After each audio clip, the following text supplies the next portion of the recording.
Start कीजिए। सब लोग बदल लिए हैं। आज बजट स्पेशल है।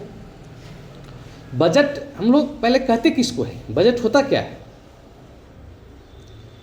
बजट वह एक आर्थिक प्रक्रिया होता है जिसमें सरकार के आय और व्यय का लेखा जोखा होता है। मतलब कि सरकार को कितनी आमदनी आएगी और कितना खर्च उसको किस किस मदों में करना है। नहीं, खर्च जो सरकार करती है वो प्राथमिकता के आधार पर करती है। पहले प्राथमिकता तय करती है कि हमको शिक्षा पर ज़्यादा खर्च करना है, कि हमको स्वास्थ्य पर ज़्यादा खर्च करना है, कि हमको रक्षा पर ज़्यादा खर्च करना है। जिस तरह से आम इंसान अपने घर परिवार के लिए बजट बनाता है, तो बजट क्यों बनाता है? तो चूंकि हमको पता है कि भैया हमको महीने का सैलरी कितना मिलने वाला है, तो जो आमदनी है उसी के आधार पे लोग खर्च तय करता है कि हमको कितना तय करना है, कितना खर्च करना है। नहीं, तो इसी को बजट कहा जाता है। अच्छा, भारतीय संविधान में बजट शब्द की चर्चा कहाँ की गई है? तो ये ध्यान रखिएगा कि हमारे संविधान में कहीं भी बजट शब्द की चर्चा नहीं है। बजट शब्द की चर्चा संविधान में कहीं भी नहीं की गई। हाँ, बजट के लिए शब्द आया है वार्षिक वित्तीय विवरण। बजट शब्द नहीं है। एग्जाम में एक आध बार क्वेश्चन ये पूछा गया है कि भारतीय संविधान में बजट की चर्चा कहाँ की गई है, तो बजट शब्द नहीं आया है। उसके स्थान पर क्या आया है? वार्षिक वित्तीय विवरण। ठीक है, चलिए पहला प्रश्न है, संविधान में बजट अर्थात वार्षिक वित्तीय विवरण की चर्चा की गई है किस अनुच्छेद में? अनुच्छेद 111, 110, 112 या अनुच्छेद 100? तो अनुच्छेद 112, ऑप्शन सी। अनुच्छेद 112 कहता है कि प्रति वर्ष राष्ट्रपति वित्त मंत्री को वार्षिक वित्तीय विवरण प्रस्तुत करने के लिए कहता है। कौन कहता है? तो राष्ट्रपति कहता है। किसको कहता है? तो वित्त मंत्री को कहता है। तो यहां से क्या सब निकल के आ रहा है कि ये जो वार्षिक वित्तीय विवरण है ये कौन पेश करेगा? तो वित्त मंत्री पेश करेगा। ठीक है, अभी वित्त मंत्री कौन है? निर्मला सीतारमण है। अगला प्रश्न है, वर्तमान में बजट किस तिथि को पेश किया जाता है? अभी की बात हो रही है। फरवरी के आखिरी दिन, फरवरी के पहले दिन, जनवरी के आखिरी दिन या किसी खास दिन को, जिस दिन मुहूर्त अच्छा हो। तो आंसर होगा फरवरी के पहले दिन। अभी से पहले था फरवरी के आखिरी दिन, अब हो गया फरवरी का पहला दिन।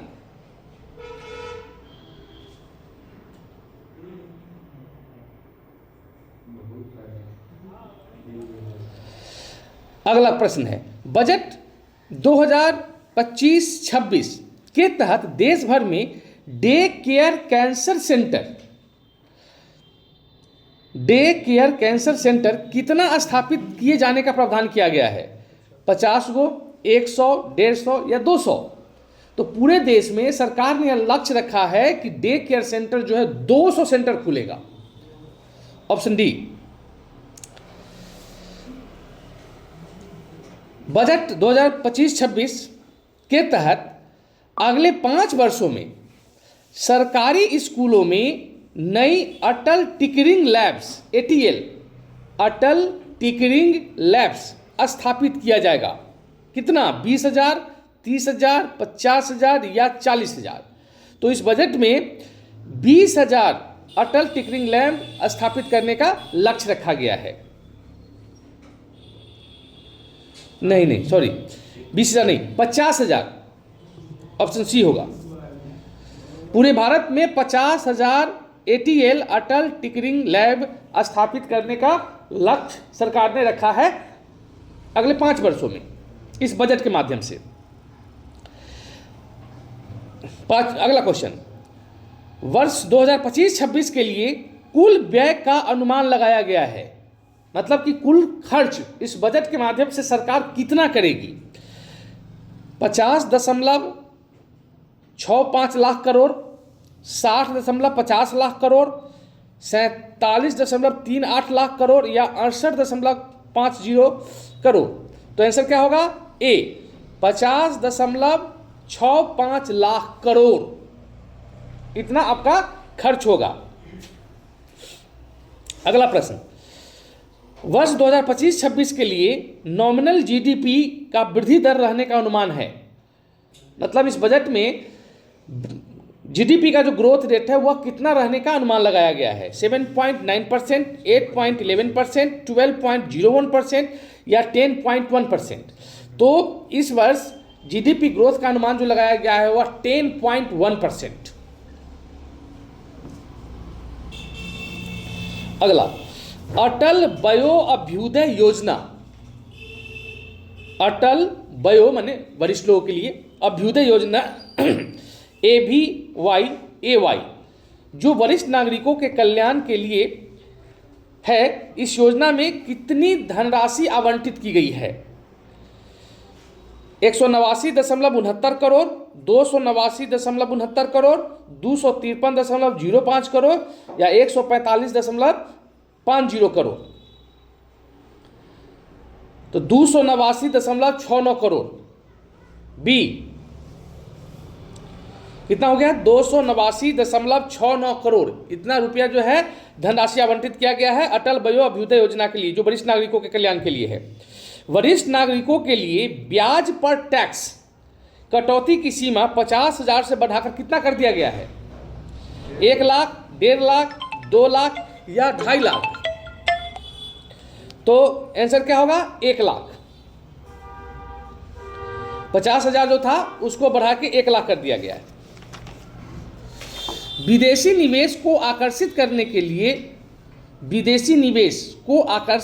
के लिए विदेशी कंपनियों पर कॉरपोरेट टैक्स की दर को 35% से घटाकर कितना कर दिया गया है।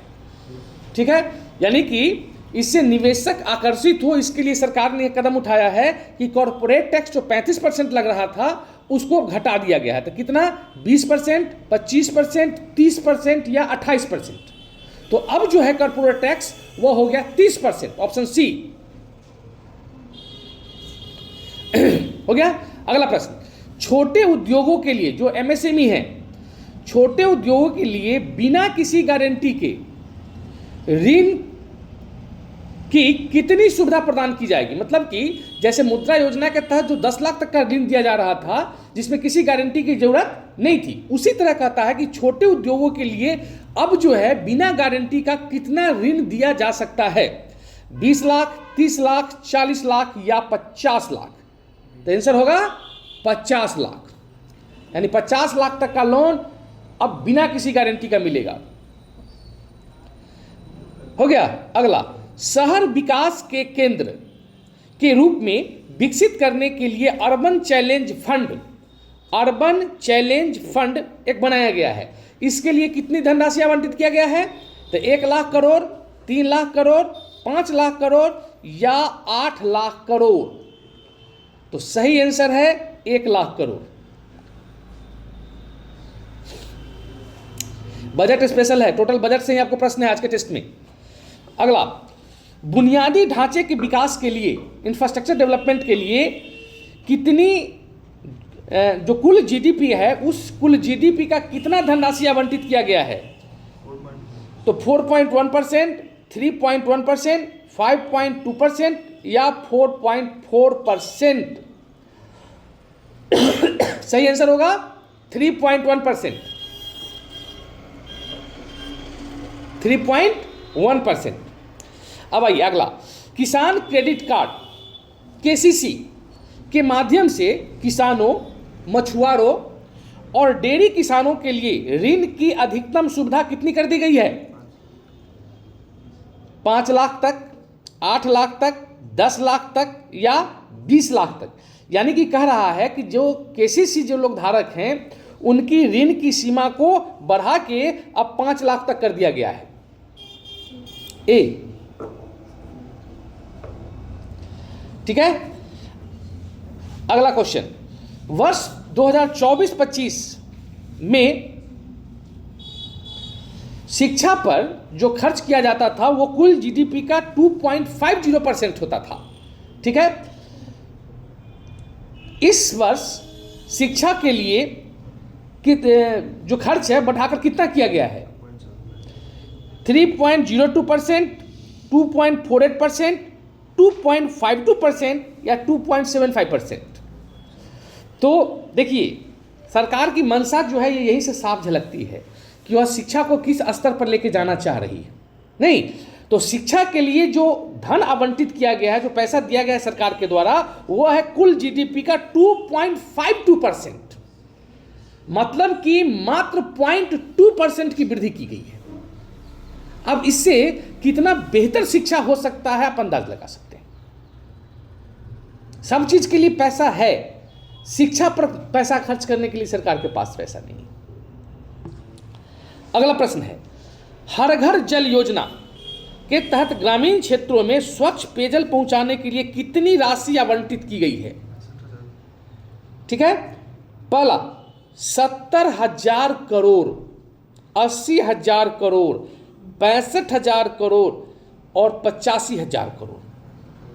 तो सही आंसर है 70,000 करोड़। ए, हर घर जल योजना के तहत 70,000 करोड़ रुपए की धनराशि आवंटित की गई है। अगला प्रश्न, इस बजट का व्यापक लक्ष्य भारत को 2047 तक एक विकसित राष्ट्र बनाना है। ठीक है, ये जो बजट आपका पेश हुआ है, जो आया है, इसका लक्ष्य क्या है? तो 2047 तक भारत को विकसित राष्ट्र बनाना है, जिसके लिए कितनी प्राथमिकताओं को आधार बनाया गया है? ऑप्शन 5, 7, 9 और 11। तो 9 प्राथमिकताओं को आधार बनाया गया है। इस बजट में जो धनराशि खर्च की जाएगी उसके लिए 9 विषयों को प्राथमिकता क्षेत्र में लाया गया है, ताकि 2047 तक हमारा भारत क्या हो? तो विकसित राष्ट्र में तब्दील हो सके। ठीक है, तो मिला लिए सभी लोग। ये आज का जो टेस्ट था ये बजट स्पेशल था। इससे संबंधित कुछ और प्रश्न जो बच गई हैं ये कल आपको सेट में दिया जाएगा। तब तक के लिए धन्यवाद।